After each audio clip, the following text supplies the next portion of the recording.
baru kemarin saya investigasi ke TKP-nya langsung. Kasus Sri yang kepalanya kalau nggak salah ditaruh di taksi, terus badannya ini di Mayasari dan disebar di daerah Kalideres itu. Dan itu dimutilasi oleh istrinya. Pas saya lihat itu merinding saya tuh. Lihat 25 jenazah sudah jadi kerangka, ada yang tergantung di pohon, ada yang berserakan. Oh berarti tergantung kemudian karena udah busuk jadi kerangka jatuh? Iya, gitu, Pak? tadinya tergantung, itu digantung semua.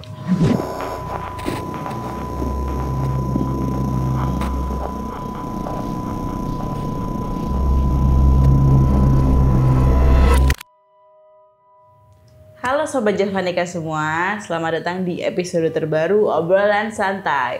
Om Hao, Ya. hari ini kita akan ngobrol lagi nih ya dengan teman kita yang bersinggungan dengan pekerjaan di bidang kematian. Kematian ya. Kebetulan teman kita ini bekerja sebagai pemandi jenazah sekaligus perawat forensik juga. Dan ternyata beliau tidak cuma menangani jenazah yang ada di rumah sakit nih, tapi beliau juga pernah selain ini ya, yang di rumah sakit itu ada pernah evakuasi jenazah di Gunung Sawo. Berarti di lokasi TKP ya? Betul. Sama juga pernah ikut relokasi makam Om di Kebumen. Oh mindah. Nah selain itu nih yang part menarik ini, paling menarik nih. Beliau kan pernah menangani juga korban mutilasi ya. Iya. Nah, Yang baru gencar nih kasusnya. Ya salah satunya itu yang namanya sering kita dengar tuh ada Rian Jombang. Itu. Oh, pernah Rian Jombang juga. Ya, cuman nanti ternyata nih yang tentang korban mutilasi ini ya, ada katanya yang masih ngikutin nih Om. Sampai sekarang body partnya ya. Iya.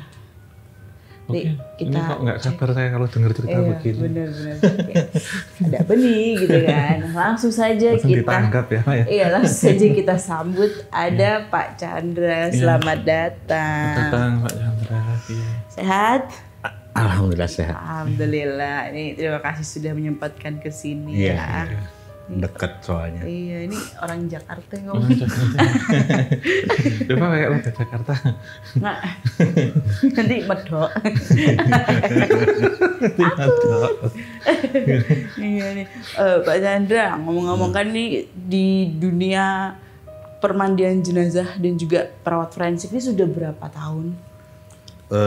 Untuk masuk ke perawat forensik itu dari tahun 2000. 2000. Pertengahan tahun 2000. Tapi kalau memandikan jenazah mulai hobi dari umur 15 tahun. Oh, 15 tahun. Iya. Udah Hobi bakat lagi ya. kan Om. Tapi kalau Pak Chandra ini apa? Backgroundnya perawat?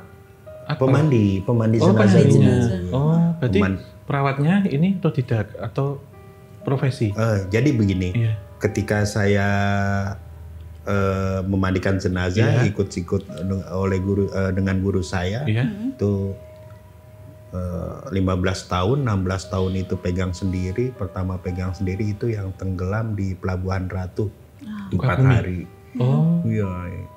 Terus diambil oleh salah satu badan milik Pemda DKI. iya. Setelah itu ditugaskan ke rumah sakit terbesar mungkin di Indonesia. Iya, paham saya. Ya, nah disitulah saya pertama tugas itu saya memandikan. Iya. Tugas saya itu memandikan tunawan tadinya. Mr. X itu Pak. Iya. Disebutnya ya. Tunawan, Tunawan. Kalau kami sebut tunawan itu mayat tidak ada identitasnya. Iya. Betul. Entah tuh ODGJ, gelandangan-gelandangan di jalan kami yang merawat. Setelah itu ada salah satu dokter unik, Kenapa tuh? ya, dokter salah jurusan. Dia spesialisnya bukan forensik kan pada waktu itu. Saya lagi menghobi ngerokok susah Mbak. Ngerokok, ngopi sama almarhum juga salah satu dokter bedah. Terus datang dia bilang, kerja di rumah sakit masih ngopi aja mau ngerokok. Saya cuma senyum kan. Setelah itu saya mau ngomong sama ini nih. Itu udah disebut si anak jin. Iya. Akhirnya udah matiin rokoknya ke sana. Udah saya ke sana. Mau ikut saya nggak? Menjadi tim forensik. Saya bilang, wah saya nggak punya pendidikan soal itu. Ya belajar sama saya. Nah, waktu itu kan untuk menjadi perawat forensik harus mendapatkan salah satu sertifikat. Dan itu tahun 2000 itu masih dikeluar dari Amerika. Sekarang udah ada lah di Indonesia, udah ada. Dan tidak ada juga universitas yang fakultasnya forensik. Nggak ada. Paling mata kuliah ada, hukum forensik itu ada. Legal itu ya? Iya, itu makanya kan sering orang-orang hukum tuh sering magang tuh di kamar jenazah sehari 2 hari. Tapi santai kalau dia kan. Nah, setelah itu saya ikutlah. Dan tentunya saya ketika saya ditarik ke perawat forensik, saya juga masuk salah satu universitas di Jakarta ya untuk menunjang profesi itu. Setelah itu ya udah ikut-ikut dia sampai dia itu meninggal tahun 2013. Almarhum tuh.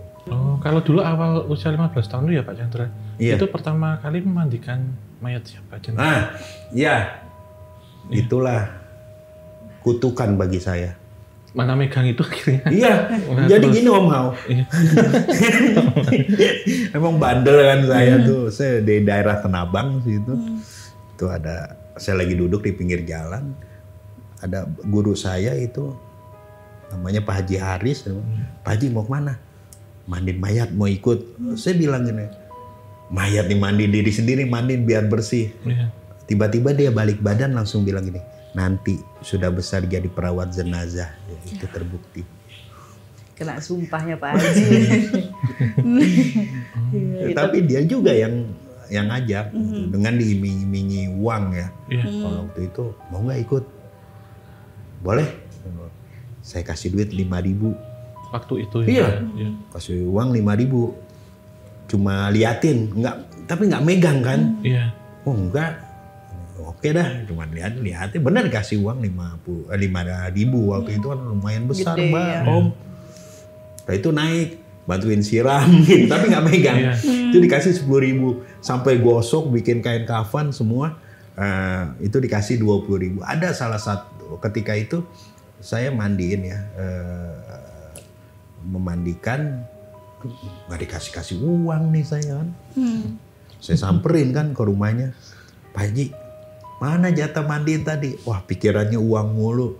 Akhirnya disitulah saya diberi edukasi oleh guru saya bahwa kalau bukannya profesi seperti ini jangan selalu mengharapkan uang.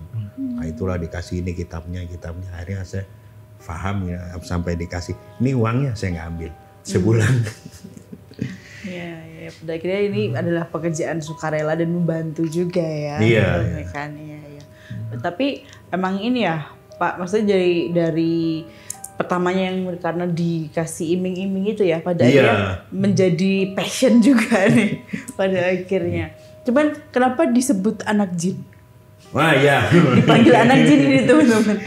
Panggilan anak jin itu dari tahun awal 2000 ketika saya ditarik oleh salah satu badan milik Pemda DKI. Setelah itu saya lagi malam waktu itu piket, ada asisten supir ambulan saya perawat jenazah kan. Waktu itu piket di kantor, ada salah satu siswa, dua orang siswa dari SMK negeri di daerah Jakarta Barat. Itu datang dia bilang mau sewa ambulan. Oh boleh, dia bilang udah ke ruang piket. Akhirnya dia ke ruang piket buat di mana jenazah? Oh bukan buat jenazah, tapi buat jurit malam. Waduh. Anggota PMR mau. Iya Mbak. Buat properti gitu. Iya.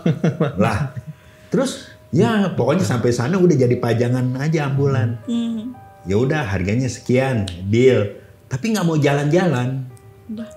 Apa gimana sih kasakusuk gitu mereka berdua disamperin kan sama supir ambulan. Kok kenapa nggak jalan? Nanti saya datang ke sana. Ada salah satu masalah Pak. Kenapa di sini ada nggak yang mau jadi mayat? Oh sebagai peran aja. Iya. Ya? Terus dipanggil, Chan, sini. Kenapa? Mau nggak jadi mayat? Sekian bayarannya. Oh jadi. Setuju ya, deal. Iya, akhirnya saya ditaruh di keranda, tuh terus ditidurin, ditutupin kain putih, dibercak-bercakin darah oleh mereka. Iya. Terus ditutup bener-bener kayak jenazah, dimasukkan jalan lah ke ke sekolahannya itu banyak lah, ada kisaran 60 peserta Mbak. Setelah itu ya saya dibuka, diperlihatkan nih jenazah, ada yang kenal kan nggak ada yang kenal saya. Ada dibawa ke atas, saya ke lantai 3, baru itu ganti sama siswa itu, baru mereka nggak takut. Kalau di Gunung Batang katanya mereka takut. Akhirnya ya saya ganti baju, saya ke bawah ngopi, nungguin acara itu selesai. Kira-kira jam 2 malam itu terdengar ya tangisan, terus ketawa cekikikan kayak kuntilanak gitu kan. Joni, kenapa tuh? Kesurupan kan gitu. Ternyata bolak-balik kan panitia itu bingung. Terus saya tanya, Dek kenapa? Kesurupan massal Pak katanya. Gara-gara ini. Ya, iya sampai 2 jam. Kejadiannya. Iya sampai 2 jam nggak kelar-kelar juga kan. Akhirnya ada salah satu panitia ke kita tuh bertiga, ada nggak bapak kru ambulan yang bisa. Akhirnya saya didorong kan sama Joni ini sama supir, ini bisa nih. Korban ini. Nah saya coba itu Mbak Om Hao, saya coba, saya naik, saya ambil air mineral ya. Saya tahunya 40 lebih itu air mineral gelas kan ada 48 itu masih sisa. Itu saya minumin satu-satu dan netral lah semua, aman lah. Setelah saya turun ke bawah, ada yang mengucapkan terima kasih nih 2 orang siswa.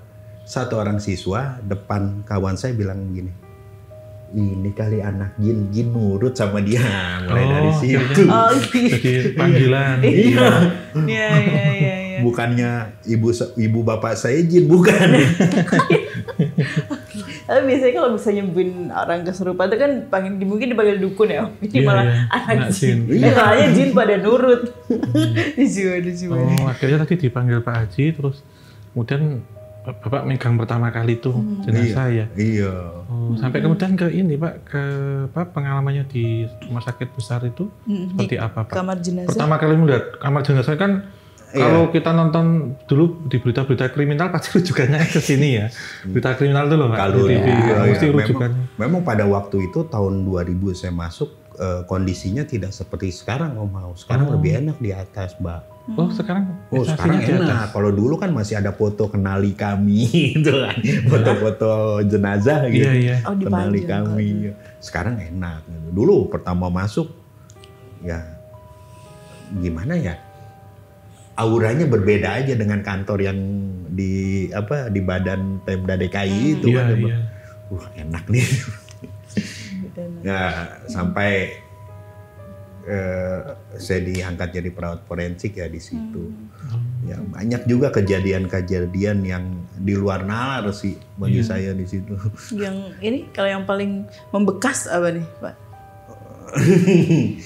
Yang membekas sampai sekarang apa? Iya, yang kejadian di kamar jenazah dulu ya. Pasti kan ada nih penampakan apa, suara apa itu kan kayak pasti terjadi ya. Cuman yang paling bikin keinget tuh, ini nih apa? Yang keinget mah yang bikin saya heran gitu ya. Pada waktu itu saya memandikan 3 orang kecelakaan. Itu kecelakaan dalam satu kasus sama Pak? Iya, kecelakaan. Barengan. Ya, dia di mobil itu. Mobil itu jadi dia mau nyalip dari kiri, ini ada ada kontainer berhenti, jadi masuk ke kolong tuh. Jadi hancur mukanya. Iya. Setelah itu saya bilang mana keluarganya mau ikut. Biasanya kalau korban kecelakaan seperti itu keluarganya bapak aja yang ngurus. Iya. Diserahkan. Terima beres gitu. Iya. Udah saya buka kamar jenazah, saya lihat kok ada ibu-ibu ya 1. Ada ibu-ibu, kan tadi 3 anak jin gitu kan. Itu kok ada 4. Akhirnya saya ke depan, saya bilang, yang bener dong. masa ibu-ibu wanita lagi dimasukkan ke kamar jenazah, saya kan nggak mau mandikan wanita. Berarti ya Pak, apa ini satu jenis gitu biasanya? Iya. Laki-laki dengan laki-laki, perempuan-perempuan. Iya, perawatannya jadi, ya. Iya, nggak mungkin saya memandikan wanita kecuali otopsi ya atau forensik itu baru bisa. Kalau memandikan nggak, bahaya. Nah itu dilihat sama sama kawan-kawan ya, petugas kamar jenazah. Oh iya bang, tapi masih napas. Iya masih hidup. Padahal di kamar jenazah. Kamar jenazah. Terus coba bangunin bu. Dia bangun sedikit pingsan. Oh iya deh, kan lihat ininya. Iya, pingsan. Setelah itu dibawa ke ruang rawat ya, rawat inap. Kita rawat. Saya belum memandikan waktu itu, saya nunggu dia siuman. Ternyata dia cerita.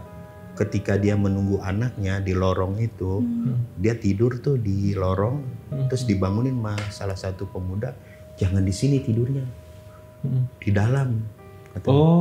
Masuk ke dalam. Pas dia sepenglihatan dia itu enak, ruangannya AC, kasurnya spring bed, empuk, gitu kan. Masuklah tidur di situ. Saya bilang, wah, ibu masih ingat nggak anak muda yang ngajaknya bukan masih katanya. Ibu kuat nggak kalau ajak gitu. Iya kalau kalau ngelihat lagi gitu. Kuat, saya bilang wah mental lu udah cakep nih. Akhirnya saya ajak kan ke kamar jenazah lagi, saya buka 1, 2 pingsan lagi. Kantong jenazahnya. Iya, ternyata itu yang ngajak. Kalau ibunya itu berarti nggak di dalam kantong jenazah? Enggak. Tapi di atas ada itu. Di atas. Jadi kalau jenazah tuh namanya ada belanggar kan, yang seperti orang sakit tuh yang ada busanya. Iya. Itu tidur di situ, Mang. Tidur biasa gitu, Pak? Tidur biasa. Tapi memang tempatnya kosong ya, bukan di atas jenazah ya? Bukan. Jadi ini 3 jenazah nih, keempatnya dia. Oh, dipikir Bapak pertama dikira itu jenazah juga. Iya, nggak kelihatan dari jauh, nggak kelihatan kalau masih bernapas sih. Kan seru-seru sih kalau ini. Cuman yang seperti lagi mandi nih ya ditarik-tarik itu mah. Oh, sering juga. Iya. Nantiin ini ya Pak ya. Jadi kalau kamar jenazah kan di sini untuk penunggu kamar jenazah, itu buat ruang tunggu, ini tempat pulasara jenazah atau otopsi ya segala macam. Itu kan itu ada manajer ya, kalau saya kan biar gini punya manajer, dia menentukan saya memandikan di mana itu. Misal relokasi makam ini dia ngatur. Dia tidur di situ memakai sarung. Memakai sarung. Terus ada bayangan asap putih mau masuk ke ruang kerja saya tuh Mbak. Itu nggak bisa. Jalan gini tuh ya Pak ya? Iya jalan gitu. Mental lagi. Isengnya ini makhluk. Dia kan pakai sarung. Itu sarungnya ditarik dari kaki. Astaga. Terus ditarik lagi sama kawan saya. Itu terekam CCTV. Oh berarti gini tarik-tarikan. Iya main tarik-tarikan. Akhirnya bangunin security kan. Udah dibangunin security, coba lihat CCTV, ampun, telepon sama saya jam 1 ya mah, jam 1 dia bilang, si Haud, gue disetanin lu kemarin, emang dikirim dia sama dia tuh, emang ditarik-tarik. Tapi nih Pak, kan tadi kita sempat nyebut dulu ya tentang mutilasi, itu kan gini yang agak paling susah karena kan pasti menjadi beberapa bagian juga gitu. Yang kadang juga nggak selalu ditemukan dalam waktu yang sama ya. Nyicil kan. Itu mungkin tadi kan juga sempat disebut Rian Jombang ya, sempat menangani korbannya. Berapa Pak 9 ya? Apa ya? Rian itu? Rian itu 2008. 2008 itu di Kalibata. Iya. Kalibata ya. Kalibata. Itu boleh diceritain singkat tentang gimana proses evakuasi dan bahkan pemulasaraan korbannya. Ya, kita flashback dulu 2008. 2008 itu bagi kami tim forensik adalah tahunnya mutilasi.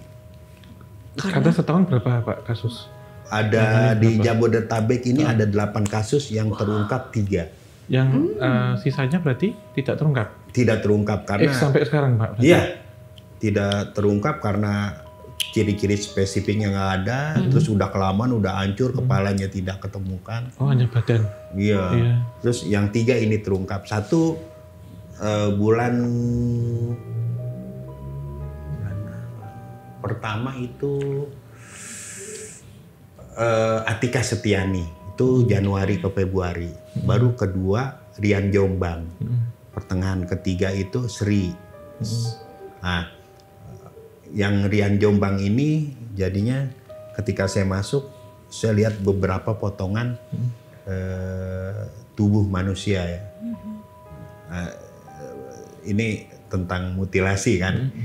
Saya jelaskan dulu mutilasi. Mutilasi itu sebenarnya bukan untuk manusia aja, Mbak. Oh, semuanya bisa. Iya, seperti hewan, potong hewan itu.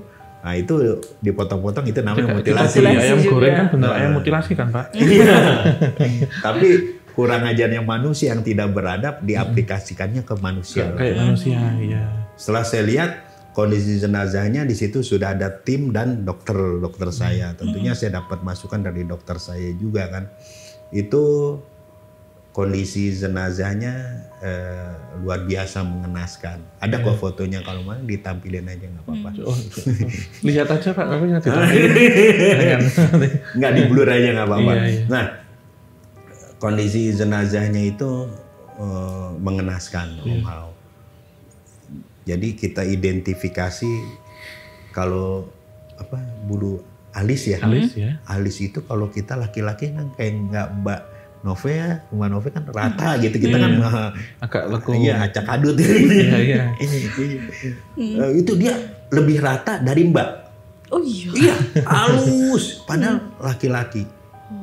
Terus ada sesuatu. Iya. Gitu. Kondisinya di mulutnya ini terdapat banyak sayatan. Di mulut sini, Pak? Iya, di mulutnya. Itu waktu itu maaf Bapak ngecek apa dokter atau bersama kita dokter? tim. Oh, Bapak tim tim saya di situ. berempat sama dokter 5 orang. Oh, berarti 5 orang. Iya. Berarti bebarengan ya? Iya. Dikerubut gitu ya? Iya, kita kan nyata, wah ini. Nyatet moto gitu ya? Iya. Kan forensik itu harus dipoto dulu. Betul. Berarti Bapak punya dokumen banyak banget ya? Ada. Jadi dipoto baru datang, setelah kita visum, kita identifikasi, dipoto lagi. Oh, before and after. Waduh, before after ini pas sudah menyatu. Oke Pak, lanjut Pak. Iya, itu terdapat banyak sayatan, itu menandakan bahwa si pelaku ini kesal dengan omongan korban, dengan ucapannya, Mbak. Iya. Dan ke bawah lagi gitu kan, ke bawah lagi. Mohon maaf, di kemaluannya nggak ada bulu sama sekali, nggak ada bulu sehelai pun, nggak ada rambut sehelai pun. Dan kita bersepakat di situ bahwa korban ini adalah lelaki yang punya kelainan secara seksual. Iya. Penyimpangan. Iya. Dan di pahanya ini terdapat sayatan yang tidak beraturan dan pinggirannya agak biru. Dan itu menandakan dia dimutilasi dalam keadaan hidup. Astaga. Iya. Oke. Karena ada lukanya, darah. Beda kalau mutilasi dalam keadaan sudah meninggal, itu beda. Seperti di Mojokerto. Yang kemarin itu, wah itu sangat profesional. Kayak sapi ya Pak itu. Iya. Jadi Bapak ikut ke sana kemarin? Enggak, saya cuma ngeliat aja dikit.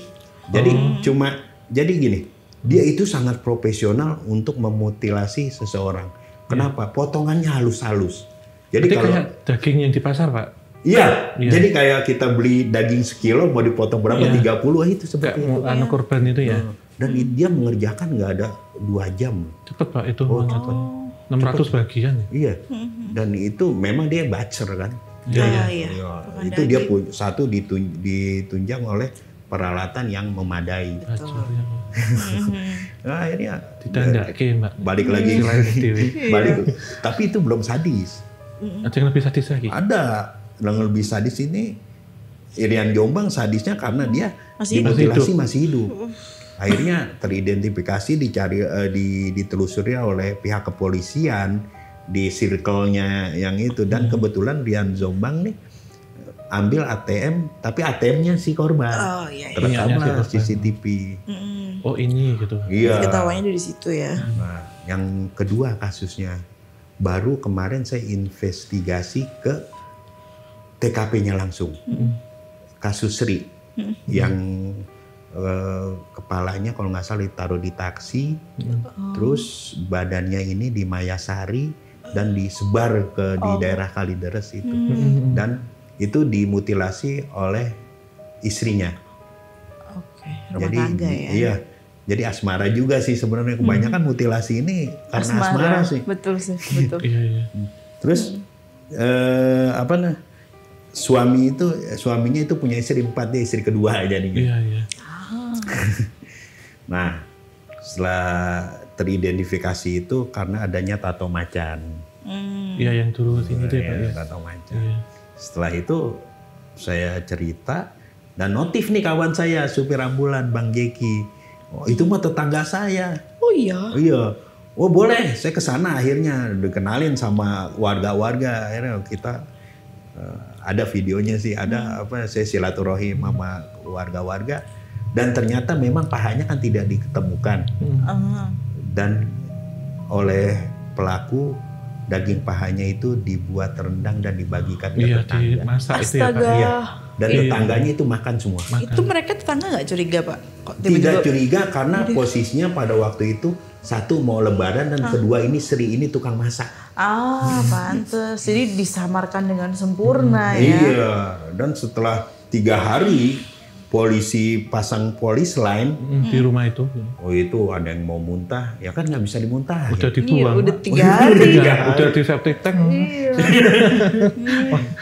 Iya, itu lebih sadis bagi saya. Iya. Oh, kayak saya pernah dengar cerita yang dulu ya sama itu, tapi di bekas penjara Pak, waktu penelusuran itu yang anak tirinya dimasak. Oh iya. Dikasihkan ke bapak tirinya kan karena mau bunuh si ibunya, ibu tiri. Bapak ini kan, jadi bapak nikahin loh Mbak, Napa Duda punya anak perempuan. Dia ngerencanain rencana kalau mau bunuh ibunya tiri karena harta. Akhirnya si anak dimasak, dibikinkan sop, kasihkan bapaknya. Itu Di penjara kan ditakuti dia. Ditanyain kasus semua apa katanya. Bikin masak anak tiri saya masak gitu. serem banget sih. Iya seperti siapa kalau kanibal kan Sumanto ya. Tapi kalau dia orang yang Ayat sudah itu, meninggal. orang hidup ya. Iya, bukan yang hidup, bukan dibunuh lalu dimakan enggak. Tapi memang sudah meninggal dimakan sama dia.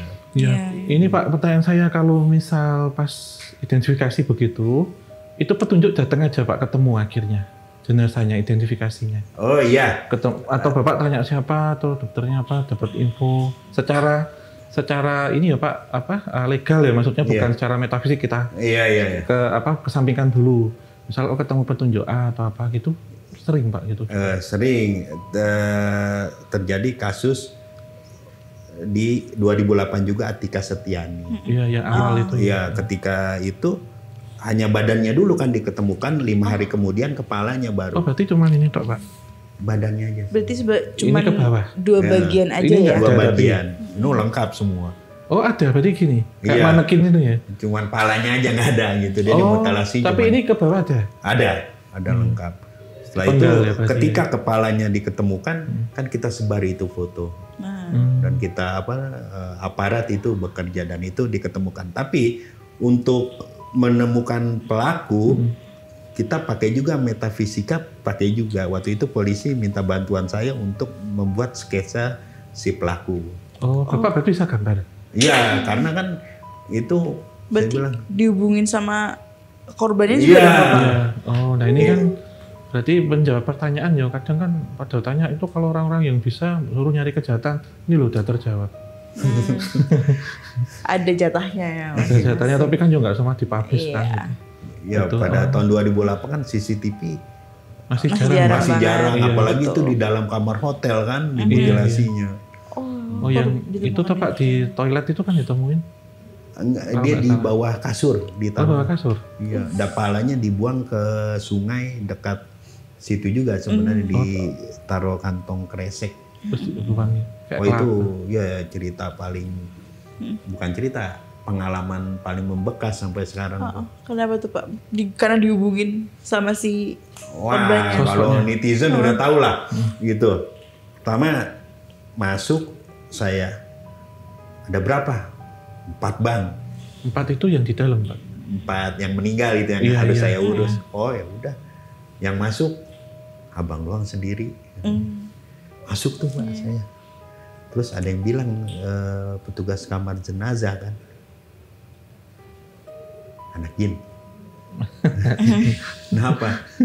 Ada korban mutilasi tapi kepalanya belum diketemukan. Oh ya udah, akhirnya saya mandiin, iseng kan lihat saya di lemari ini kan. Oh iya, gitu. Iya, oh iya nggak ada kepalanya. Udah, waktu itu selesai antara jam 11:30 ke depan lah saya. Dulu kan ini kamar jenazah, ini jalan, ini tempat ngerokok, ngopi, itu ada tukangnya. Khusus selasarnya. Iya. Saya madepnya agak ke sana, terus saya lihat ada cewek datang kan pakai modis lah, pakai jilbab. Datang jalan napak. Terus dia bilang, "Sendiri ya?" "Iya, boleh temenin Bang." "Boleh." Dia bilang gitu. Salaman. Anget biasa.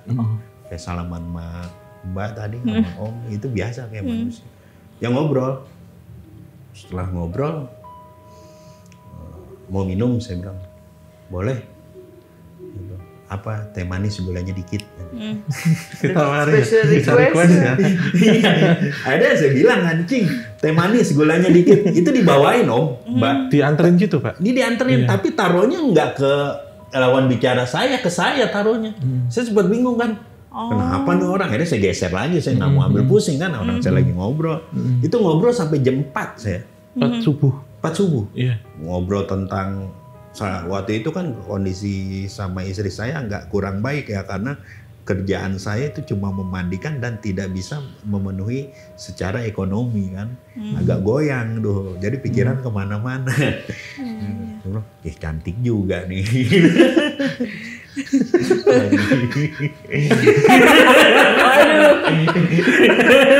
Lihat langsung berubah.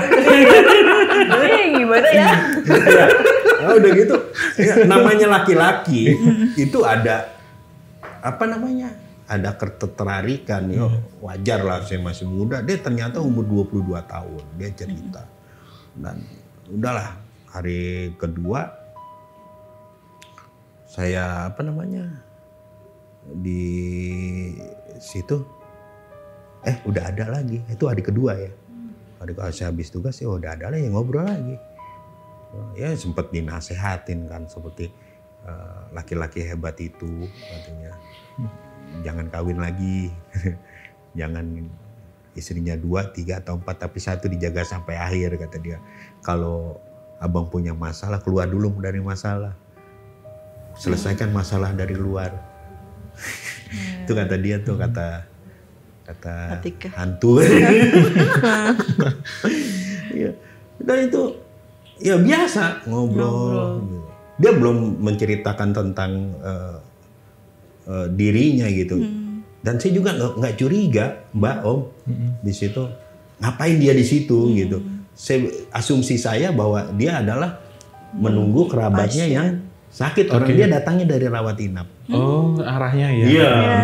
Nah, setelah malam ketiga saya mandiin, saya lihat nggak ada. Itu saya cari tuh. Itu nggak ada. Saya cari nggak ada. Udahlah, saya balik lagi. Nanti datang lagi dia. Iya, cium tangan biasa. Udah ngobrol-ngobrol.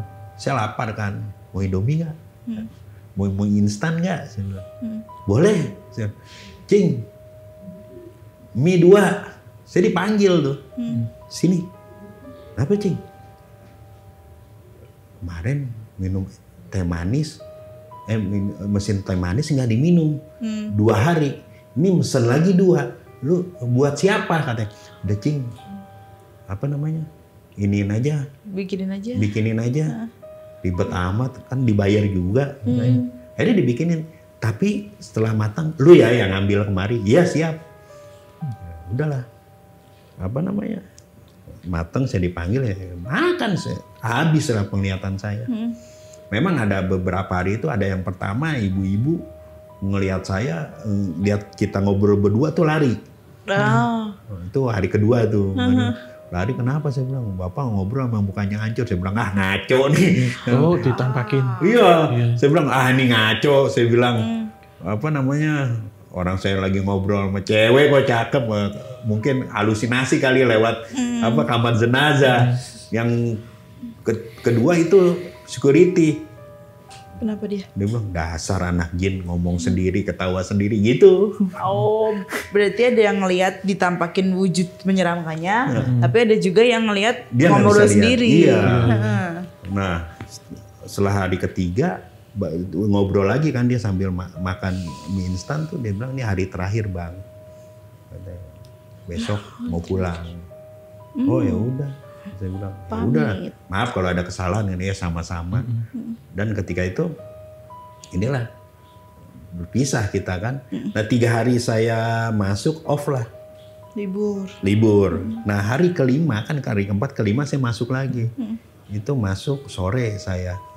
Saya kan orangnya bandel kalau masuk itu, terserah saya masuknya kan. Kan mayat yang perlu saya om. Yang penting beres ya. Iya. Setelah itu masuk dia bilang begini, anak jin, tahu nggak jenazah yang apa? Tanpa kepala itu. Yang tanpa kepala itu, kepalanya udah ditemukan. Perintah dokter jahit, sambungkan. Disambung, ya. Nanti yang mandiin ada lagi wanita. Oh ya, gitu. Nah, pas saya buka kantong plastik kan masih bisa dikenali itu mukanya. Oh itu baru lemas saya tuh. Ternyata yang 3 hari ngobrol sama saya 3 malam bukan 3 hari. Wah si Mbak Atika ini ya. Iya. Oh, berarti itu ditaruh di kresek Pak kepalanya? Iya. Waktu di kamar jenazah? Iya. Di kresek Bapak buka gitu? Buka gitu. Waduh. Sama wajahnya. Sama. Dan Bapak jahit juga? Jahit. Itu Bapak yang ngerjain? Iya. Tapi kan dengan perasaan yang nggak karuan kan gitu juga kan. Waktu itu saya sempat bukan diruqyah ya, di apa namanya, dinetralisir juga kan. Iya. Tapi sempet kepikiran juga nggak sih Pak waktu maksudnya teman-temannya udah bilang, oh ini ngomong sama mukanya hancur atau ini ngomong sendiri, terus yang makanan tehnya nggak diminum dan lain-lain. Sebenarnya sebelum itu tuh sempet kayak kepikiran nggak, jangan-jangan ini bukan manusia ya? Nggak ada Mbak, karena waktu itu saya merasa sukma saya terbawa sama dia. Oh, pindah ya. Pokoknya kayak gimana sih, terpaku gitu. Omongan orang masa bodoh. Gitu. Ya. Tapi dari bajunya dia ganti-ganti. Setiap hari, berarti fashion juga loh. Fashionable. Biasanya kan kalau entitas gitu ya, itu kan kayak itu aja. Kan? Mungkin mampir dulu dia ke mall. Boleh nih. Cari baju dulu. Tapi napak juga Pak? Napak tanah? Napak. Biasa kayak orang gini? Biasa, saya pegang biasa. Kalau dingin, lembek, itu saya curiga om. Iya. Oh, itu ini hangat ya om. Maksudnya apakah itu ada level-levelnya tersendiri atau? Itu. Iya. Gimana? Saya lebih mengarahkan memang level-level sendiri sih. Kadang kayak gitu memang datang dalam arti memberi petunjuk gitu. Kalau dalam kasusnya Pak Chandra ini kan kita sebutnya kan kayak kasus residual memorinya masih fresh, masih seger, badannya masih ada, bisa diidentifikasi. Nah kalau saya udah ratusan tahun yang lalu gimana Mbak? Puluhan gitu yang datang gitu ya, saya tahu kalau itu bukan dia lah, maksudnya bukan manusia, nggak bisa dibedain kayak Pak Chandra tadi. Pakaiannya pakaian waktu itu kan kelihatan fashionnya zaman itu. Nah, suruh nyari kemana ya nggak tahu saya gitu. Nah, kalau mungkin Om Hao yang mengalami pada waktu itu bisa langsung tahu. Kalau saya kan nggak tahu kan. Ya, walaupun sebutan anak gini cuma sebutan kan. Kalau ini Pak kan tadi mutilasi yang disengaja. Kalau mutilasi yang tidak disengaja, mungkin kecelakaan atau korban bunuh diri tabrak kereta itu pernah juga Pak, sering? Oh sering. Kalau kereta gimana Pak itu? Ya, itu? Tapi ketemu hari itu juga mesti ya? Iya harus. Itu ketika saya di sana untuk dirawat dan dirapihkan, disempurnakan, ya seperti main puzzle om. Ngumpulin? Iya ngumpulin Pak? Iya terus jahit kalau ada apa tersisa, ya kayak main puzzle gimana gitu. Baru kita sempurnakan. Dan saya juga kan di situ merawat jenazah semua agama, apapun itu ya? Apapun itu, mau agamanya apa, sukunya apa, terus adat istiadatnya seperti apa, itu saya harus tahu. Ya, jadi nggak sembarang hanya sekedar memandikan dan membersihkan, menyiapkan, tapi juga harus tahu caranya seperti apa sih, sesuai background masing-masing jenazah. Benar. Gitu. Termasuk ini Pak, janin aborsi bareng gitu Pak, masuk juga? Iya, janin aborsi, terus yang keguguran di rumah sakit misalnya. Iya, itu kan keguguran 5 bulan, 6 bulan. Udah itu, jadi bocah. Apa nih masih segini nih? Kecil. Ya itu yang nggak tega itu. Kan perawat jenazah itu harus 3 yang dilawan om. Satu, rasa takut, kedua rasa geli, ketiga rasa nggak tega. Kalau salah satunya ini punya rasa itu, ya pensiun dini, buru-buru. Iya sih. Tapi mungkin yang paling susah adalah rasa nggak tega itu kali ya Pak. Iya. Iya, kalau takut sama geli kan kayak lah terbiasa ini. Tapi kalau nggak tega kan lebih masuk ke perasaan ya. Mungkin yang lebih susah untuk dihandle. Betul, iya. Balik lagi ke kasus itu. Itu kasus itu tahun 2008 sempet tidur Om. Hilang Pak? Ya sempet tidur. Udah sempet tidur gitu. Saya bilang nggak hilang gitu kan. Iya. Pada waktu itu ada salah satu channel ingin mengangkat kisah itu. Dan itu saya take video, kebetulan dapat endorse. Dapat endorse itu rokok. Dan saya ngerokok di studionya dia tuh. Setelah saya ngerokok itu kan nggak ada kipas angin dan nggak ada exhaust. Iya, nggak ada AC, exhaust itu nggak ada. Dan di menit-menit tertentu itu goyang sendiri. Asapnya? Apanya namanya? Gorden. Dan ininya juga produsernya ketika mengontrol suara saya itu sempat buka headphone. Karena ada suara cewek katanya. Pas nyeritakan itu ya Pak? Iya, pas nyeritakan itu.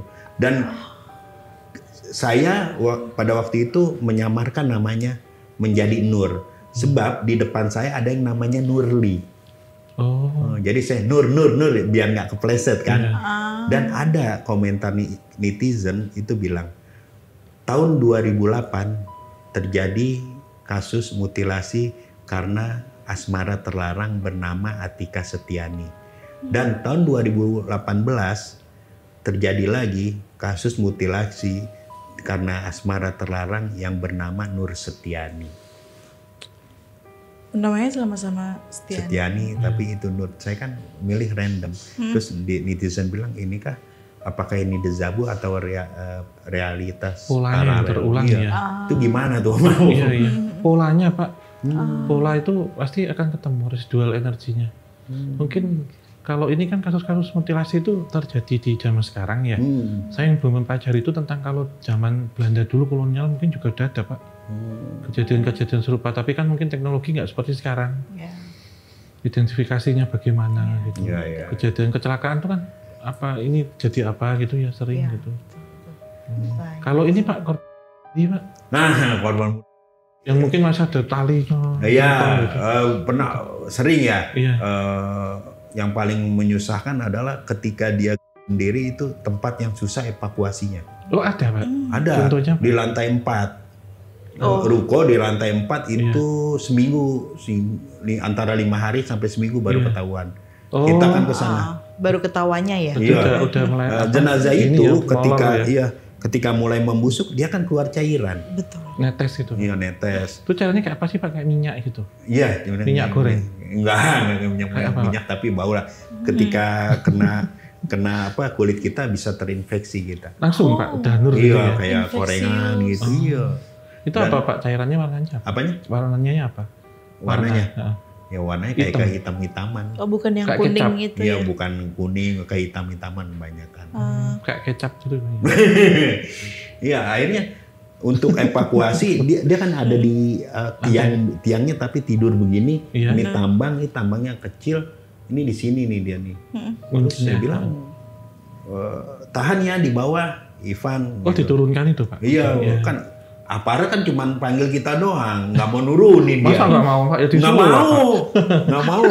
Yang bawa jenazah terus kecelakaan aja, dia kan cuma fungsinya identifikasi. apa Pak? Fungsinya apa terus? Ya cuman ini. Oh, itu mayat. Nah, iya nanti kan dia ini komunikasi sama kita. Adakah indikasi pembunuhan gitu atau murni kah ini bunuh diri? Akhirnya saya ke atas, saya bilang Pan pegangin, dipegang tuh sama Ipan kan dipeluk. Terplesetlah cairan itu. Pecah. Iya, itu ke bawah tubuhnya, palanya tetap masih jadi misah, putus. Oh, gantung masih. Iya, saya bilang dia ketiban mayat kan, badan mayat. Saya bilang dipegang palanya. Pan bangunin, itu asisten saya seminggu tuh nggak makan, kurang makan. Trauma ya. Itu pakai APD apa enggak Pak? saya paling pakai masker doang Om. Oh berarti gini bisa Pak, masker pakai sarung tangan gitu? Iya. Evakuasi. Nanti Iya. kalau nempel di baju, bau-baunya kan? Biasanya istri saya tahu tuh, biasanya kalau itu habis mandiin gitu saya buang. Oh berarti kan sama kayak anak dokteran ya? Iya, itu Bisa. saya buang. Iya, Pak. iya. Ini makanya kesel, "Lu baju kemana?" Gitu. Saya buang. Iya. Boros ya kok ya? Tapi daripada ini kan masih Infeksius ya, membekas Mak? juga dan bahaya kan. Oh, Iya. terus itu pas putus ini berarti kecapnya itu Pak keluar ya? Ya itu kan Cairannya. udah agak beku ya dikit lah. Oh udah ngering ya? Udah darahnya udah agak kering. Itu ya semingguan lah Om. Ya lama loh Pak seminggu. Iya. Tapi ya gitulah, hidung saya dikutuk. Kayak nyaman aja ya. Nyaman aja, kecuali cium bau duren baru muntah saya. Iya. Nah tapi nih Pak, ngomong-ngomong, kan kadang ada tuh yang petugas forensik atau pemandi jenazah yang sampai diikutin tuh, masih dibayang-bayangin sama entitas nih. Apakah Pak Chandra sendiri pernah mengalami itu? Atau mungkin sama si Atika tadi ya, masih Iya. ngikut juga atau gimana? Ya masih sampai sekarang. Oh iya? Iya. Iya. Jadi juga datang sini. Tahu lah Om. Iya. Itu yang ngikut. Banyak tapi yang baru juga ada yang fresh juga. Oh berarti nggak cuma satu followernya? Enggak followernya. Loh, terkenal followernya banyak loh. Iya, Makanya najis. sampai mau tanya ada berapa jenazah ya Pak yang ditangani? Wah, ribuan. Pernah gini, saya habis memandikan jenazah, saya tidur, istri saya belum tidur nih. Ada orangnya nih, itu jendela terbuka sendiri, Om, dar. Jendela di rumah, Pak? Iya. Ekstrim sih. Cuman banyak kan yang jadi pertanyaan orang-orang kan masalah istri saya. Kok mau gitu? Kok mau berani? Sudah takdir ya. Gitu. Tapi ini yang kalau yang sosok Atikanya sendiri Om, Iya. itu apakah yang mengikut tuh memang Korin aslinya atau cuman penjelmaan aja? Iya, itu disebutkan korinnya Mbak itu Pak. Dari saudara Ari-Arinya yang pengen menyempurnakan saudaranya. Kalau entitasnya secara ruh atau apa saya nggak tahu itu kemana, tapi atau kalau beliau ketika ada dimakamkan dan disambung kan pulang ya. Ya korinnya, saudara kembarnya. Tapi itu masih ngikut tuh karena apa Om? Sebenarnya begini, ketika itu sudah terungkap itu beres. Dalam beberapa kasus pembunuhan itu, ketika sudah ketangkap pelakunya, ya dengan perantara itu tadi biasanya sudah beres. Saya pernah juga mendengar ada kasus pembunuhan Pak, itu dilakukan paranormal itu. Nggak bisa dicari pelakunya, bahkan dicarikan paranormalnya bilang, ini ilmunya di atas saya. Jadi kayak pengikutnya gitu loh Pak, pengikutnya aliran tertentu, dia akhirnya dimatiin, dibunuh gitu. Mungkin masalah uang atau apa, utang atau apa. Ini dengan cara-cara magic gitu. Jadi pas nyari pelakunya ini dengan bantuan spiritual tuh nggak bisa, karena dia bilang ini oleh atas saya, jadi nggak kelihatan. Nah itu entitasnya ini masih muter terus, masih ngelop, nyari gitu. Tapi kalau ini kan tadi sudah sempurna seperti dari Udah, kenapa ini datang kita bicarakan Mbak? apa? Karena kita bicarakan. Nanti ngobrol sama Om Hao. Ya, Om Hao yang bisa. empat mata aja ya Om. Mbak juga ikut. Enggak. Saya istirahat ya. Jadi jalan sendiri kan nanti. Enggak. Nanti kok marah saya. Jangan. Nanti Pak Chandra ini temennya nyangkut. Jangan. Tapi kalau untuk Pak Chandranya sendiri Om, dengan adanya entitas sosok Atika ini maupun entah entitas-entitas baru yang masih mengikuti beliau ya, apakah itu nanti bisa membahayakan atau kayak ya asal Pak Chandranya tidak tidak memanfaatkan itu untuk hal buruk dan juga tidak, maksudnya tidak ada intensi buruk lah, itu akan baik-baik saja. Enggak, sebenarnya kalau membahayakan nggak ada sama sekali. Cuman untuk orang awam melihat itu dengan wujud seperti itu, dengan cara berkomunikasi seperti itu tentu takut itu wajar. Tapi bagaimana mereka kan sebenarnya kan menyuarakan yang mereka tidak bisa bersuara kan gitu Mbak. Gitu. Terus kayak saya mau bilang, tapi kan kalau orang meninggal itu punya 7 lubang yang enggak ketutup, yang ketutup itu kan cuma satu, yaitu mulut saja. Dia masih bisa melihat, masih bisa mencium, masih bisa mendengar, tapi mulut ini ketutup. Nah itu diterjemahkan kan dengan seperti itu, gitu. Lewat perantaranya. Biasanya juga aparat juga kalau nyari pelaku juga seperti itu. Secara tidak langsung, kalau nyari yang benar-benar secara empiris ya butuh waktu lama. Yang jalan shortcutnya, walaupun itu nggak dipublish karena dalam hukum kan harus ada bukti. Tapi itu salah satu cara shortcut paling cepat. Dan jarak itu gitu. Tetap ada keseimbangan ya Om, maksudnya secara fisik dan praktek di lapangan juga ada, tapi secara metafisiknya juga ini. Nah ini tadi Pak, kalau tadi kan ada 8 yang terungkap 3, yang 5 ini akhirnya dimakamkan. Berarti ada maksimal penyimpanan jenazah berapa lama Pak? Di lemari? Paling sebulan paling lama ya. Jadi ada ketika jenazah tidak dikenali dan korban tidak dikenali, ada di salah satu area pemakaman memang khusus untuk memakamkan orang-orang tidak dikenal. Itu adanya di Jakarta Utara karena kultur tanahnya di sana kan agak asin apa jadi bisa mengawetkan. Pembusukannya lebih cepat ya. Jadi jangan gampang ditimpa-timpa lagi. Berarti nanti misal itu satu liang gitu namanya macam-macam gitu Pak di nisannya, nomor-nomor itu. Oh enggak. Kita kan nggak tahu identitasnya siapa, nggak ada cuma dinomorin aja Pak. Ya cuman tanda aja. Nanti kan di situ ada blood gitu kan, ada blok blood gitu. Baru di situ ini makam gitu, nggak dikenal gitu. Ya paling cuma makam nomor berapa gitu, baris berapa gitu. Oh tapi nanti ada datanya misal satu saat keluarganya nyari. Oh kalau keluarganya cari itu kan kita kasih kesempatan ketika di rumah sakit. Oh berarti ketika sudah dimakamkan udah nggak bisa. Nggak bisa ya. Ketika di rumah sakit baru saya bisa bantu karena Pak ini nyari keluarga saya hilang barangkali meninggal kecelakaan di sini. Saya bukain tuh satu-satu. Ini bukan. Jadi kayak itu Pak, kayak sales nawarin produk tuh ya. Kayak masuk showroom tuh loh. Ini katalognya gitu ya. Wah, ngeri juga. Nah, ini kalau ngomongin tentang evakuasi lagi nih ya, Pak Chandra.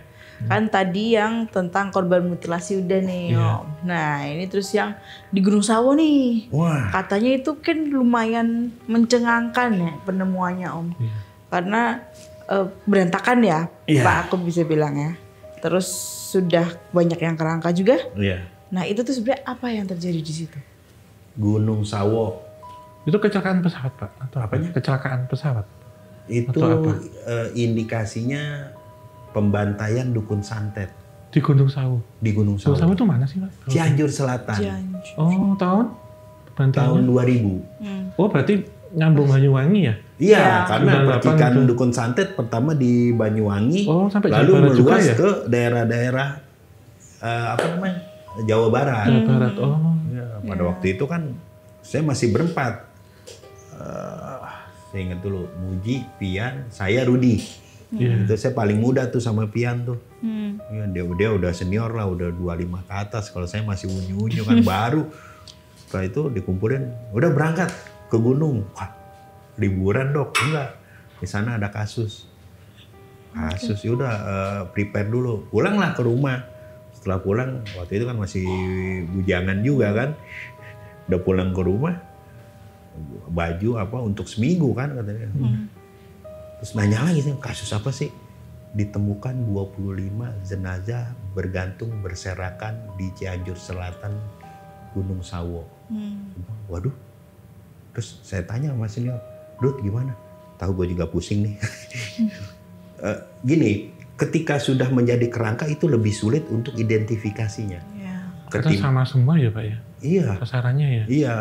Terus ketimbang yang masih ada daging-dagingnya itu lebih sulit itu. Sempat bingung kan kita, Dok gimana? Komunikasi aja sama saya kata dokter. Setelah itu dijemput kan oleh aparat kepolisian. Terus bengong mereka. Kenapa? Dia bilang, Dok ini serius ini yang diutus katanya berempat? Iya. Terus dokter bilang gini, kalau kalian percaya sama saya, percaya juga dengan tim saya. Sebab waktu itu dokter ada kasus, ada menangani kasus juga, nggak mungkin kan terjun ke sana Mbak. Nah, itu berangkatlah sampai lewat puncak tuh Bogor itu terus saya kira pas di Cianjurnya Mbak. Ternyata masih 90 kilo lagi dari pusat kota Cianjur. Duh, lumayan loh Pak. Cianjur coret berarti ya. Iya, itu perjalanan kita dari kisaran jam 8 itu jam habis asar jam 4-an lah sampai. Setelah itu saya masuk disambut oleh warga itu kalau nggak salah desa Tanggeng, kecamatannya Tanggeng. Kalau nggak salah yang udah lama sih. Setelah itu banyak tuh warga, Pak, keluarga saya gini-gini. Saya bilang, "Tar dulu, saya baru sampai." Dan dokter juga aparat juga dia di sana bengong juga kan. Kok bocah-bocah yang dikirim, kita masih muda. Nah, setelah itu udahlah kita ke TKP tuh pas turun gitu. Jadi ternyata Gunung Sawo itu bukan gunung, Mbak. Bukit itu Pak. Iya, bukit. Dia 45 derajat lah miring. Oh, kemiringannya. Iya, 45 begini. Ya ini jalanan nih. Jadi jenazah itu di bawah ini. Terus ada dataran. Nah, kita ngecamp di situ. Terus seminggu. Di TKP-nya banget ya. Pas saya lihat itu merinding saya tuh. Lihat 25 jenazah sudah jadi kerangka, ada yang tergantung di pohon, ada yang berserakan. Oh, berarti tergantung kemudian karena udah busuk jadi kerangka jatuh? Iya, Gitu, Pak? tadinya tergantung, itu digantung semua. Oh, tergantungnya tuh digantung dengan tali Digantung, ya Pak? iya. Oh. Berarti kayak orang bunuh diri itu? Iya. Oke, tapi itu kira-kira sudah berapa lama Pak? Setahun. sampai? Oh, setahun? Tapi udah jadi kerangka? Udah jadi kerangka. Karena pembusukan di alam terbuka itu lebih cepat, Mbak. Iya. Oke. Tapi apakah tempat itu sangat terisolasi sampai makanya setahun kemudian baru orang tahu oh ada jenazah ini? Sangat, karena diketemukannya dengan tidak sengaja oleh pecinta alam yang tersesat. Oh. Bapak lewat situ kok ada Iya. ini gitu ya. Tapi masih ada bajunya nggak Pak? Sebagian masih. Oh. Kalau masih ada bajunya itu lebih gampang untuk identifikasi. Kalau yang nggak ada bajunya, itu kita mesti lihat dia misalkan kita ambil informasi dari keluarga gitu. Iya. Baju terakhir yang dipakai ya. Misalnya giginya pernah tanggal nggak, tanggalnya di mana? Gitu. Oh, sebelah sini gitu. Nah itu kita kita Cek ya Pak. cek lagi kerangkanya. Oh ini pernah trauma tulang nggak, patahnya di mana? Terus tonjolan pipi, dagu ini kita pelajari. Bisa itu di-sketch ya, sangat Pak, ya? berpengaruh Iya. ya. Ya, cuman telepon juga kan sama dokter. Iya. Gitu. Kita itu dapat tambahan perawat forensik dari PMI Bogor, rumah sakit itu 2. Jadi berenam. Berenam gabung ya. Pak. Pada hari itu ketika kami kerja jam 4 sampai jam 6 sore itu teridentifikasi 2 orang. Itu dari apa Pak kenalinya? Baju? Baju. Kan kalau baju, oh ini bajunya. Dan mereka juga diminta untuk disempurnakan di situ, dimandikan di situ. Kalau museum dimandikan, dikafankan. Dan saya juga minta bantuan lagi, perlengkapan perawatan jenazah ke rumah sakit terdekat. Dan sampailah saya, saya sempurnakan lah itu 2. Besoknya saya identifikasi. Itu lumayan banyak dapat. Hari ketiganya berkat teridentifikasinya 2 orang ini tertangkaplah 22 orang. Pelakunya? Pelakunya? 22. Oh, 22 orang. Bisa ketahuan dari apa Pak waktu itu? Jadi ketahuannya ini mereka sudah teridentifikasi Iya. 2 jenazah ini Iya. dan di BAP lah keluarga Oh. korban ini. Iya. Siapa ini? Pernah nggak lihat? Oh si ini terus dia mintain dia keterangannya. merembet, mintain keterangan karena yang membunuhnya itu ada di satu desanya juga. Oh, berarti satu desa. Iya, Ada yang Tetapi hilang selama 1 tahun itu Pak? karena dibuangnya di Gunung Sawo itu. Iya, dan Jadi terpencil benar-benar nggak banget. tahu ya. iya, ke selama bawah satu- itu nggak bisa Om. Nggak bakalan bisa. Mereka lewat cuma lewat aja. Karena nggak ngelihat itu, mungkin Iya. tersamar bau juga ya waktu kejadian itu. Iya. maksudnya. Nah, ada lah 70 meter lah saya ke bawah tuh, baru itu. Gantung, Nah, gantungnya pakai apa Pak? Tali gitu apa Pak? Turunnya, Digantung ini. digantungnya mayat. pakai tali Om. Tapi ada indikasi Jadi luka nggak Pak? jadi kebanyakan korban itu traumanya di kepala. Mungkin digepuk ya? Iya. Dipukul ya? Kalau misalkan ditusuk pakai benda tajam, itu kan dia vertikal atau horizontal letaknya. Kan gini ya. Iya, tapi kalau misalkan dipukul gitu, dia kan letaknya tidak beraturan. Itu kebanyakannya tidak beraturan, Om. Berarti di gini. Kalau ditembak kan juga ada indikasi nih, Mbak. Iya. Jauh, dekat, paling Jauh, dekat itu dekat. ada. Nah, saya pelajarin itu baca. Asik tuh kalau melajari Iya, itu. saya ada sih Pak kan dulu dikasih teman juga dari Bu Astri, itu juga dokter forensik, dokter Stefani juga. Oh iya, Dokter Stefani. Iya, dari punya baca catatannya dokter Muim juga. Oh gitu. Kayak ya. Dapat ini ya, spill ilmu. Iya, lihat fraktur potongan itu. Iya. Nah, akhirnya saya seminggu di situ. Dan nih ada kejadian konyol saya. Kenapa tuh? Karena saya paling muda sama Pian kan malam-malam. Waktu itu kita mau masak mie instan sama kopi. Nggak ada air. Di bawah ada kayak kolam gitu, kayak mata air, bening memang gitu. Malam gitu. Ambil Ki berdua. Dalam hati saya, mentang-mentang saya paling muda disuruh. Saya ambil tuh pakai lampu badai. Iya. Ambil air mineral 1,5 liter. Itu saya bawa 6, saya celupin aja Om. Kupluk-kupluk gitu ya. Gugu gitu udah. Setelah itu ke sana saya masak lah. Setelah saya masak, gua bikin kopi mie instan gitu. Besoknya jam 10 ditemukan jenazah. Itu nih ketemu lagi dari bawah, dibawalah sama kantong jenazah. Coba cek katanya identifikasi. Saya buka. Kok jenazahnya basah, ketemu di mana? Kata di mata air itu. Ya, Berarti pernah minum kaldu tulang ya Pak? kaldu manusia. Tulang kan? Iya. Nah, kaldu tuh. Iya. Tapi nggak ada rasanya kan Pak? Nggak ada. Udah lama kan? Iya. Campur. Tapi kan rendaman itu.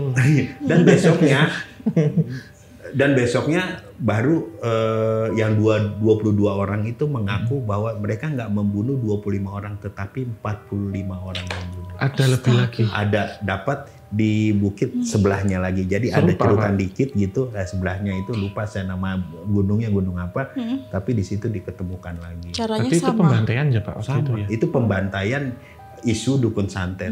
Sebab ada salah satu korban yang saya temukan itu berkat korinnya dia. Korin. Iya. Jadi saya lagi ngerokok gitu. Jam 2 malam. Saya kan orangnya tidurnya susah. Kalau malam saya lihat kakek-kakek ngapain ya? Ya, itu terus dia jalan ke kiri tuh, Mbak. Ke kiri terus ke kanan lagi dikit. Kok hilang? Oh dia jalan sendiri gini? Iya. Gini terus ngilang? Iya. Iya. Kakek-kakek itu pakai sarung ya. Iya, sarung kayak orang kayak ronda kotak, itu. Iya. Kayak bapak-bapak ronda. Iya, terus telanjang dada, pakai celana hitam, celana apa pangsi ya kalau Iya, panjang enggak. Iya, 3/4 gitu. itu. Nah segitu, ngapain? Akhirnya pas pagi-paginya sama teman saya Pian, ya lihat gini-gini, jangan halu, bener lihat gitu. Akhirnya dong temenin, akhirnya ditemenin Pian karena saya muda berdua, berani jadinya ngajak dia. Ke situ yang jalur kakek-kakek itu benar ditemukan kerangka dengan sarung itu. Maaf tadi Pak Chandra ngeceknya di waktu yang sama juga atau nunggu terang dulu? Nunggu terang. Nunggu terang dulu ya. Terus ini Pak itu berarti dari semuanya laki-laki. Kalau lihat ini apa struktur tulang pinggang kan beda kan kalau laki-laki dan perempuan. Coba kalau perempuan dia ini aja. Dan tulang rusuk juga kan berbeda jumlahnya. Oh iya nih. Kan buat melahirkan, kalau laki-laki lebih sempit. Saya lihat itu di Trunjang soalnya di Bali. Ada tulang beneran. Iya. Ambil. Itu taruh di pohon. Apa namanya? Ya laki-laki semua. Dan itu semua yang dibunuh itu bukan dukun santet ternyata. Itu apa Pak menurut ini? Tokoh agama dan tokoh masyarakat di daerah tersebut. Berarti pengalihan isu ya. Memang kayak bisa memang jadi politik sih. Ditarget ya. Iya. Kayak zaman 65 dulu iya. juga ya Om. Ya sempat stres saya sampai saya hari kelima minta pulang. Karena pulang gitu kan. Berarti itu sama berapa hari itu pas di situ ini Pak? Sama kerangka-kerangka itu Bapak? Iya. Akhirnya dimakamkan perusahaan. Iya, disempurnakan, dimakamkan yang teridentifikasi. Yang tidak teridentifikasi. Akhirnya saya berhasil selama seminggu itu mengidentifikasi 39. Oh, setelah ditambah. setelah ditambah. Kloter kedua. Iya, ada tuh. Saya dapat tambahan lagi 4 dari PMI. Jadi 6, 4, 10 orang kan. Jadi saya bisa pulang tuh. Yang teridentifikasi itu 39. Dan sisanya 6 udah saya pulang. Dengan perasaan takut juga, Om, Mbak. Karena udah omelin dokter, kan nggak bisa identifikasi semua. nggak selesai. Akhirnya pas sampai sore, saya nengok-nengok gitu. Nggak ada dokter. Pulang, bubar kita kan. Kan bodohnya kan. Ya anak muda bodoh. Ngapain mesti takut besok juga ketemu dokter gitu. Kita masuk ya kan. Akhirnya ketemu bener kan. Wah kita dikumpulin. Gimana? Ya gitu loh. Cuma teridentifikasi 39. 6 tidak. Dan leganya saya dia bilang gini. 50% teridentifikasi itu udah bagus. Saya bilang aman. Iya, siap. Apalagi dengan kondisi Tetap saat amin itu tuh, Mbak, ya. 39 tuh per 45 kan udah hampir 87, 88. Udah ya Allah udah. Amin. Iya, kurang 6 lagi kan. Betul. Apalagi dengan kondisi seperti itu ya, saat itu yang medannya seperti itu, terus kondisi jenazahnya sudah kebanyakan tinggal tulang, baju juga sudah mungkin banyak yang hilang kan, jadi agak susah gitu.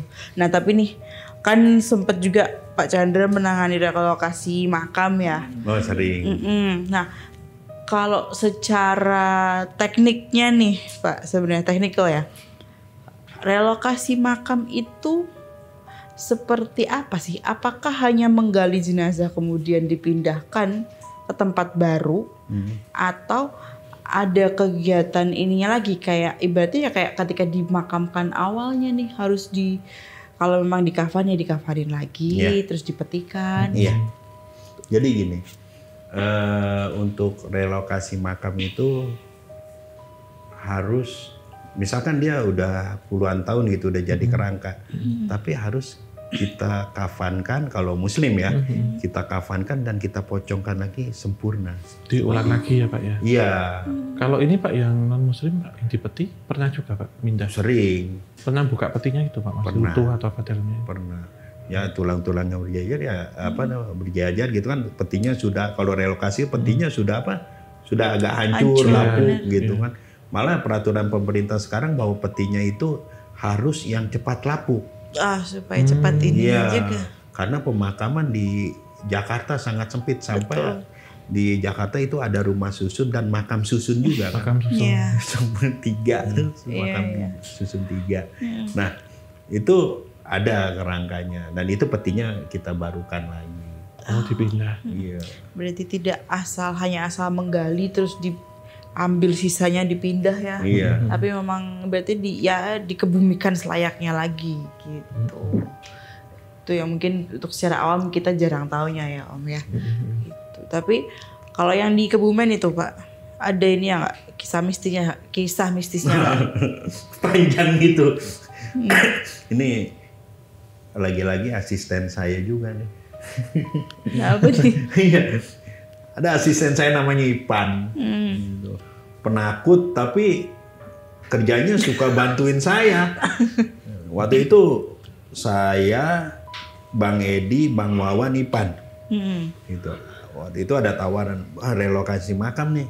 Waktu itu yang minta adalah salah satu direktur televisi swasta di Indonesia tuh. Saya bilang, oke dah, sudah berapa lama gitu. Tarif mahal dan murahnya relokasi makam itu tergantung lama atau baru. Kalau semakin baru makin mahal. Oh, iya. Makin lama semakin murah. Makin murah karena kan puluhan tahun ya udah jadi tulang. Iya, kalau yang baru karena masih bau apa. Iya. Lebih susah ya Pak. Masih berair. Banyak. Iya. Masih mencair ya. Dan akhirnya ketika itu yang minta anaknya itu kan yang mau direlokasi makam bapaknya, anaknya itu minta nggak sesuai SOP kan, maunya dikumpulin tulangnya aja, terus dikumpulin kayak dibuntel gitu kan. Iya. Saya bilang, kata tim saya nggak bisa, harus ada SOP-nya begini-begini, dan nggak ngerti itu anaknya. Akhirnya diadukan ke saya. Oke. Terus Coba nih ngomong ya sama yang evakuasi langsung, sama yang eksekusi langsung gitu. Nah, anak jelasin, akhirnya saya jelasin. Waktu itu saya lagi mandi juga di salah satu rumah sakit swasta di perbatasan daerah Tangerang sama Jakarta kan. Nah saya pulang malam tuh ada bapak-bapak diri. Ya, pakaian tahun 80-an lah ya. Bapak-bapak diri ya. Nah, saya cuekin aja kan, ngapain di sini? Malam ya tidur sama istri kan. Tapi mandi dulu saya habis, kalau mau mandiin jenazah udah pasti saya mandi. Kalau nggak mandi diusir sama dia. Nah akhirnya udah saya nggak heroin. Setelah itu saya kan mau buang air kecil kan. Itu ada duduk di pojok rumah saya dia. Pasti dalam rumah atau dalam rumah? Wah. Oh di dalam Pak? Iya, waktu itu kan rumah saya berada di pinggir tol tuh. Sepi memang. Iya. Wah, ada ngapain? Tapi berarti pas itu Bapak udah ini ya, udah tahu kalau ini bukan manusia nih. Tahu. Dan setelah itu ada bisikan ya, saya mau disempurnakan, tapi saya nggak connect. Saya bilang, ini mayat yang mana? Apa saya punya salah dalam mengurusi jenazah ya? Saya nggak connect tuh Om. Nah setelah itu udah itu, dan anaknya ini mau ketemu oleh saya dengan saya kan untuk menjelaskan SOP relokasi makam. Akhirnya diundang lah saya ke rumahnya gitu di daerah Jakarta Selatan. Datang kita bertiga dulu, Ipan nggak ikut. Datang, yang sepenglihatan batin saya itu bapak-bapak yang ada di rumah saya itu duduk di kursi rotan. Terus di samping saya bilang begini, Bang Edi namanya, Nakin, kok gue merinding ya? Kepala gue gede, ada apaan sih? Udah Bang, kita mau kerja, diam-diam aja dulu. Gitu. Akhirnya kita masuk tuh Mbak. Pas kita masuk ke ruang tamu, itu kan ada foto keluarga ya. Itu ada foto bapak itu. Persis Pak ya. Iya. Dan saya tanya kan, Pak ini siapa? Ini yang mau direlokasi. Iya. Tapi saya nggak bilang sama keluarga bahwa ada di depan, nggak bilang. Iya. Plot twistnya di situ tuh. Dan akhirnya dia setuju lah dengan SOP kita. Nanti videonya dokumentasi ada full itu semua. Boleh. Setelah itu ya udah jalan lah kita. Waktu itu Kamis malam Jumat. Kalau anak jin kan temennya kerjanya malam Jumat ya. Nah, sekarang malam Jumat. Setelah itu kita telah keluar di tol apa lupa saya, kita makan dulu. Itu tetap ngikutin tuh, ada tuh Mbak. Si bapak itu. Iya. Nah setelah makan itu dapat telepon. Bang Edi itu driver dapat telepon. Siapa Bang? Keluarga nih.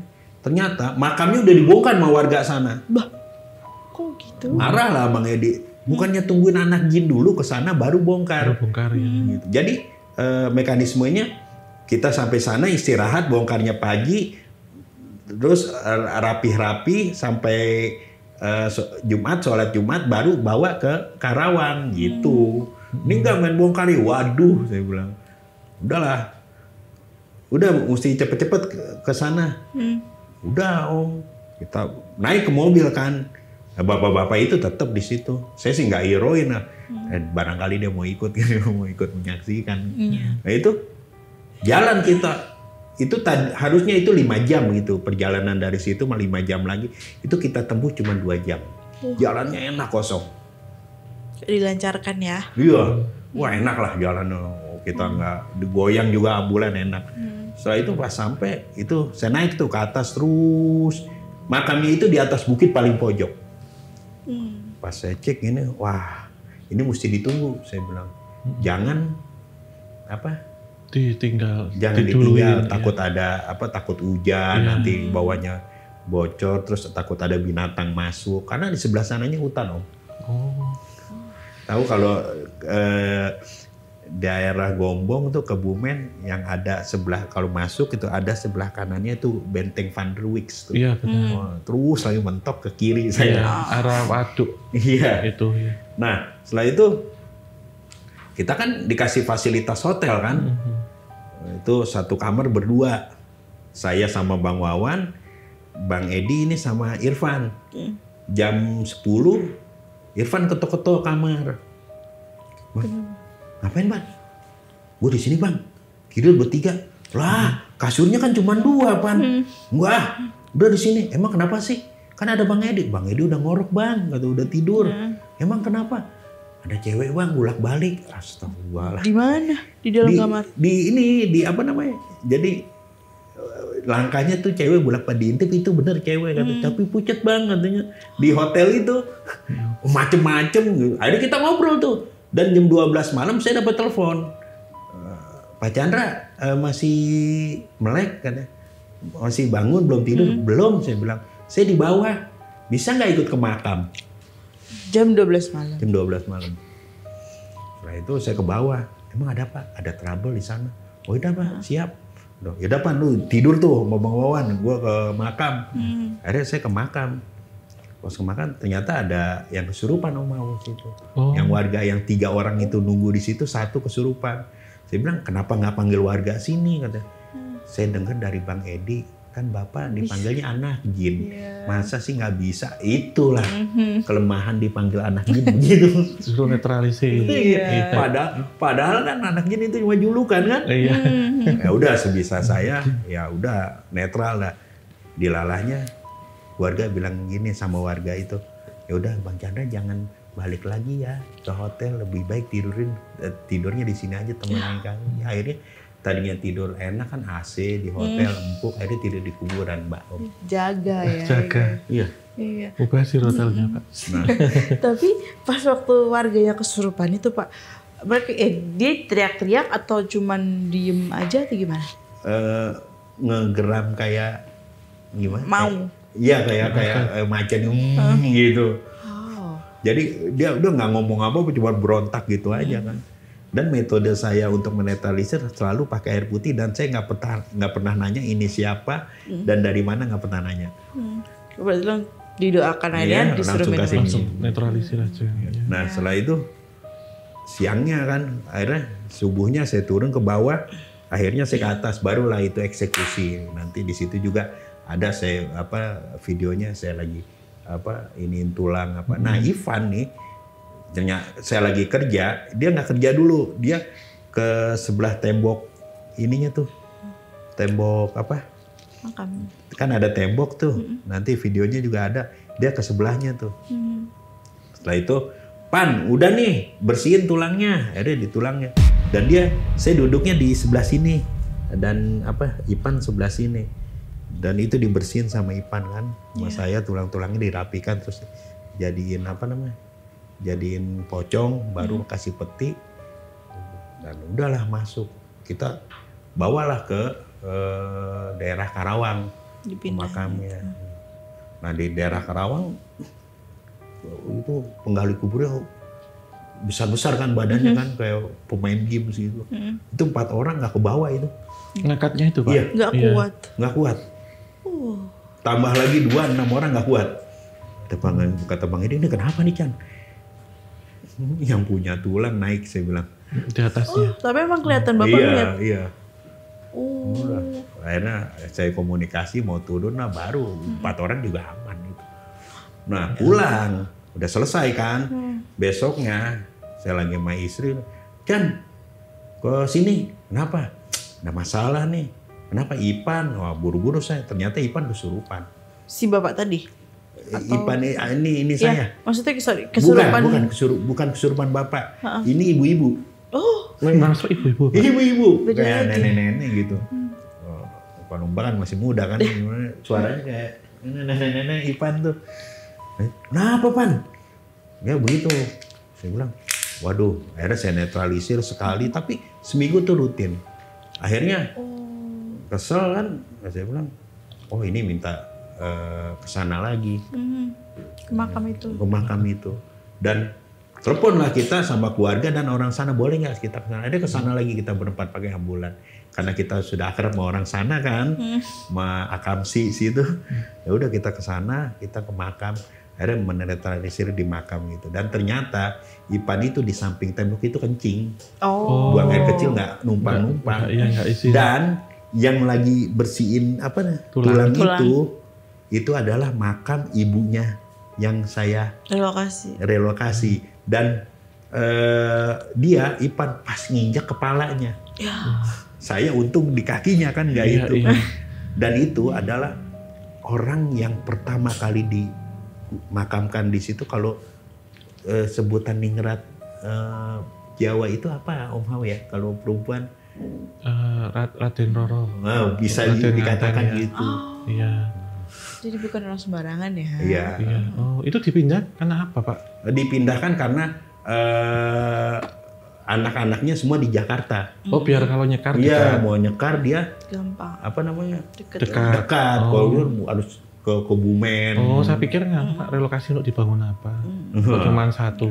Nah, kalau itu iseng banget, orang sudah meninggal juga diusik terus kan. Iya, Pelebaran jalan. Jalan tol. Iya, iya. Oh. Tapi nih Om, kan tadi waktu mau diangkat ya tulang yang sudah dikafanin itu mau ditaruh di makam yang baru, itu kan sempet sosoknya ini kata Pak Chandra naik nih di atas tulangnya. Peti, itu peti. Di atas Oh, peti. petinya Iya. itu.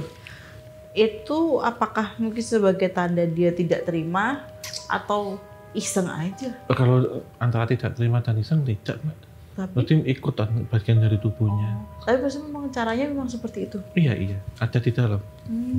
Itu. Bahkan kalau iring-iringan orang meninggal itu takziah, kadang mereka juga ada di rombongan itu. Oh gitu ya Om. Iya, Pak. Dan lucunya lagi Om, tahu nggak yang tadi saya bilang jalan itu harusnya 5 jam jadi 2 jam. 2 jam. Dan ternyata pas saya pulangnya Iya. itu lagi ada perbaikan jalan. Pas itu nggak kelihatan, Pak. Enggak, Iya. pas bingung saya itu. Iya, Pas saya bilang, ini udah berapa hari? Baru kemarin ya?